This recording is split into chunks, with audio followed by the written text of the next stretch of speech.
ಆಚಿ chilli powder. ಸಖತ್ ಖಾರ, ಬಣ್ಣ ಮತ್ತು ರುಚಿ. ಆಚಿ ಚಿಲ್ಲಿ ಪೌಡರ್.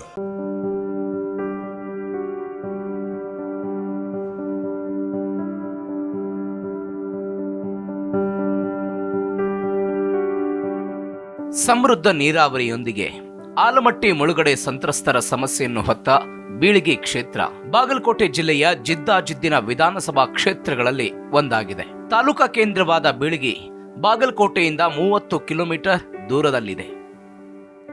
ಈ ಹಿಂದೆ ಜಮಖಂಡಿಯ ಉಪ ತಾಲೂಕಾಗಿದ್ದ ಬೀಳಿಗಿ 1959ರಲ್ಲಿ ಪ್ರತ್ಯೇಕ ತಾಲೂಕಾಗಿ ರಚನೆಯಾಗಿದೆ. ಕಂಬಳಿ ತಯಾರಿಕೆಗೆ ಪ್ರಸಿದ್ಧಿ ಪಡೆದಿರುವ ಕುಂದರ್ಗಿ ಗ್ರಾಮ ಬೀಳಿಗಿ ತಾಲೂಕಲ್ಲಿದ್ದು ಘಟಪ್ರಭಾ ನದಿ ದಂಡೆಯ ಮೇಲಿದೆ. ಇಲ್ಲಿ ಚಾಲುಕ್ಯ ಶಿಲ್ಪ ಶೈಲಿಯಲ್ಲಿರುವ ರಾಮಲಿಂಗೇಶ್ವರ, ಕಲ್ಮೇಶ್ವರ ಹಾಗೂ ರಾಮಲಿಂಗಪ್ಪ ದೇವಾಲಯಗಳಿವೆ. ಇಲ್ಲಿ ಕ್ರಿಸ್ತಶಕ 12ನೇ ಶತಮಾನದ ಜೋಪರಾರ ಎಂಬುವವನಿಗೆ ಸಂಬಂಧಿಸಿದ ಶಿಲಾ ಶಾಸನವೊಂದು ದೊರೆತಿದೆ. ಇಲ್ಲಿ ಹನುಮಾನ್ ದೇವಾಲಯ ಬಹಳ ಆಕರ್ಷಕವಾಗಿದೆ. 1957ರಿಂದ 2023ರವರೆಗೆ ಬೀಳಿಗಿಯಲ್ಲಿ ನಡೆದ 15 ವಿಧಾನಸಭಾ ಚುನಾವಣೆಗಳಲ್ಲಿ ಕಾಂಗ್ರೆಸ್ 10 ಬಾರಿ, ಬಿಜೆಪಿ 3 ಬಾರಿ, ಜನತಾ ಪಾರ್ಟಿ ಮತ್ತು ಜನತಾದಳ 1 ಬಾರಿ ಕ್ಷೇತ್ರದಲ್ಲಿ ಗೆದ್ದಿವೆ. ಇತ್ತೀಚಿನ ವರ್ಷಗಳಲ್ಲಿ ಈ ಕ್ಷೇತ್ರದಲ್ಲಿ ಬಿಜೆಪಿಯ ಮುರುಗೇಶ್ ನಿರಾಣಿ ಮತ್ತು ಕಾಂಗ್ರೆಸ್ನ ಜೆಟಿ ಪಾಟೀಲ್ ನಡುವೆ ಸಮಬಲದ ಹೋರಾಟ ನಡೀತಿದೆ. ಯಾರೇ ಗೆದ್ರೂ ಅಂತರ 3 ರಿಂದ 5 ಸಾವಿರದ ಒಳಗಿರುತ್ತೆ. ಹಾಲಿ ಶಾಸಕ ಜೆಟಿ ಪಾಟೀಲ್ ಜಗದೀಶ್ ತಿಮ್ಮನಗೌಡ ಪಾಟೀಲ್ ಬೀಳಿಗಿ ವಿಧಾನಸಭಾ ಕ್ಷೇತ್ರದ ಹಾಲಿ ಶಾಸಕರು. 2023ರ ವಿಧಾನಸಭಾ ಚುನಾವಣೆಯಲ್ಲಿ ಬಿಜೆಪಿಯ ಮುರುಗೇಶ್ ನಿರಾಣಿ ಸೋಲಿಸುವ ಮೂಲಕ 4ನೇ ಬಾರಿಗೆ ಕ್ಷೇತ್ರದ ಶಾಸಕರಾಗಿದ್ದಾರೆ. 1994ರಲ್ಲಿ ಮೊದಲ ಬಾರಿಗೆ ಕಣಕ್ಕಿಳಿದಿದ್ದ ಇವರು ಜನತಾದಳದ ಗಂಗಾಧರ್ ಗುರುಸಿದ್ದಪ್ಪ ವಿರುದ್ಧ ಗೆಲುವು ದಾಖಲಿಸಿದ್ರು. ಇದಾದ ನಂತರ 1999ರ ಚುನಾವಣೆಯಲ್ಲೂ ಬಿಜೆಪಿಯ ಶ್ರೀಕಾಂತ್ ಕುಲಕರ್ಣಿ ಅವರನ್ನ ಸೋಲಿಸಿ ಮುನ್ನಡೆದಿದ್ರು. 2004ರ ಚುನಾವಣೆಯಲ್ಲಿ ಮುರುಗೇಶ್ ನಿರಾಣಿ ಅವರ ವಿರುದ್ಧ ಸೋತಿದ್ದ ಪಾಟೀಲ್ 2013ರಲ್ಲಿ ಗೆದ್ದಿದ್ರು. ಮತ್ತೆ 2018ರಲ್ಲಿ ನಿರಾಣಿ ವಿರುದ್ಧವೇ ಮುಗ್ಗರಿಸಿದ್ರು. ಆದರೆ 2023ರಲ್ಲಿ ಗೆಲ್ಲುವ ಮೂಲಕ ವಿಧಾನಸಭೆ ಪ್ರವೇಶ ಮಾಡಿ ಪ್ರಸ್ತುತ ಹಟ್ಟಿ ಚಿನ್ನದ ಗಣಿಯ ನಿಗಮದ ಅಧ್ಯಕ್ಷರಾಗಿ ಕಾರ್ಯನಿರ್ವಹಿಸುತ್ತಿದ್ದಾರೆ.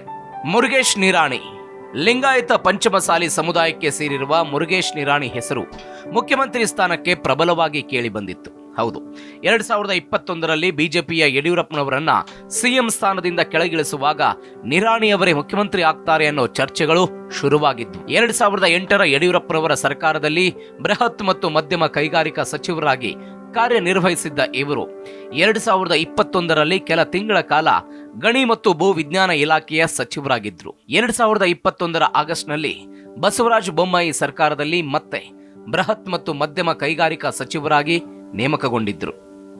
ಚುನಾವಣಾ ಹಿನ್ನೋಟ 1957ರಿಂದ 1983ರವರೆಗೂ ಸತತವಾಗಿ ಕಾಂಗ್ರೆಸ್ ಇಲ್ಲಿ ಆಧಿಪತ್ಯ ಸ್ಥಾಪಿಸಿತ್ತು. 1985ರ ಚುನಾವಣೆಯಲ್ಲಿ ಕಾಂಗ್ರೆಸ್ ಮೊದಲ ಬಾರಿಗೆ ಈ ಕ್ಷೇತ್ರದಲ್ಲಿ ಸೋಲು ಅನುಭವಿಸುತ್ತೆ. ಯಲ್ಲಿಗುಟ್ಟಿ ಗಂಗಾಧರಪ್ಪ ಗುರುಸಿದ್ದಪ್ಪ ಎನ್ನುವವರು ಕಾಂಗ್ರೆಸ್ ಅಭ್ಯರ್ಥಿ ದೇಸಾಯಿ ಅವರನ್ನ ಸೋಲಿಸಿ ಮೊದಲ ಬಾರಿಗೆ ಕ್ಷೇತ್ರದಲ್ಲಿ ಜನತಾ ಪಾರ್ಟಿ ಬಾವುಟ ಹಾರಿಸಿದ್ರು. ಇವರೇ 1989ರಲ್ಲಿ ಜನತಾದಳದಿಂದ ಸ್ಪರ್ಧಿಸಿ 2ನೇ ಅವಧಿಗೆ ಗೆದ್ದು ಬೀಗಿದ್ರು.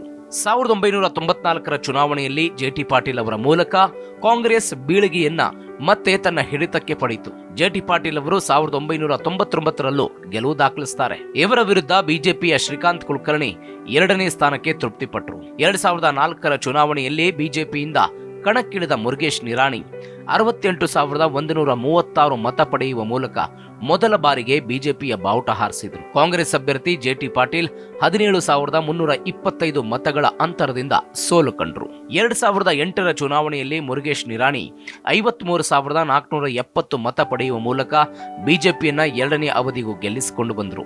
ಎದುರಾಳಿಯಾಗಿದ್ದ ಕಾಂಗ್ರೆಸ್ನ ಅಜಯ್ ಕುಮಾರ್ ಸರ್ನಾಯಕ್ 3,124 ಮತಗಳ ಅಂತರದಿಂದ ಸೋಲು ಕಂಡರು. 2013ರ ಚುನಾವಣೆಯಲ್ಲಿ ಕಾಂಗ್ರೆಸ್ನ ಜೆಟಿ ಪಾಟೀಲ್ ಮತ್ತೆ 66,655 ಮತ ಪಡೆದು ನಿರಾಣಿ ವಿರುದ್ಧ 11,238 ಮತಗಳ ಅಂತರದಲ್ಲಿ ಗೆದ್ದು 3ನೇ ಬಾರಿಗೆ ಶಾಸಕರಾಗಿ ಆಯ್ಕೆಯಾದರು.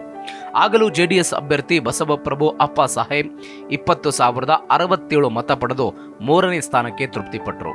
2018ರ ಚುನಾವಣೆಯಲ್ಲಿ ಬಿಜೆಪಿಯಿಂದ ಸ್ಪರ್ಧಿಸಿದ್ದ ಮುರುಗೇಶ್ ನಿರಾಣಿ 85,135 ಮತ ಪಡೆಯುವ ಮೂಲಕ ಗೆಲುವಿನ ನಗೆ ಬೀರಿದ್ರು. ಕಾಂಗ್ರೆಸ್ ಅಭ್ಯರ್ಥಿ ಜೆಟಿ ಪಾಟೀಲ್ ಅವರಿಗೆ ತೀವ್ರ ಪೈಪೋಟಿ ನೀಡಿ 80,324 ಮತ ಪಡೆದು 2ನೇ ಸ್ಥಾನಕ್ಕೆ ತೃಪ್ತಿಪಟ್ಟರು.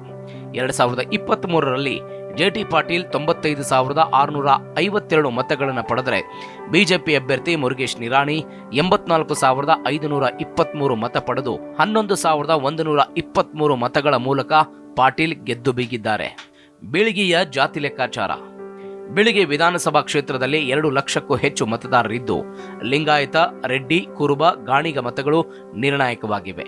ಈವರೆಗಿನ ಚುನಾವಣೆಗಳಲ್ಲಿ ಆಯ್ಕೆಯಾದ ಬಹುತೇಕರು ಲಿಂಗಾಯತ ಹಾಗೂ ರೆಡ್ಡಿ ಸಮುದಾಯದವರು ಅನ್ನೋದು ವಿಶೇಷ. ಪರಿಶಿಷ್ಟ ಜಾತಿ, ಪಂಗಡ, ವಾಲ್ಮೀಕಿ, ಲಂಬಾಣಿ, ಮರಾಠ ಸಮುದಾಯದ ಮತಗಳು ಚುನಾವಣೆಯ ಫಲಿತಾಂಶವನ್ನ ನಿರ್ಧಾರ ಮಾಡುತ್ತವೆ.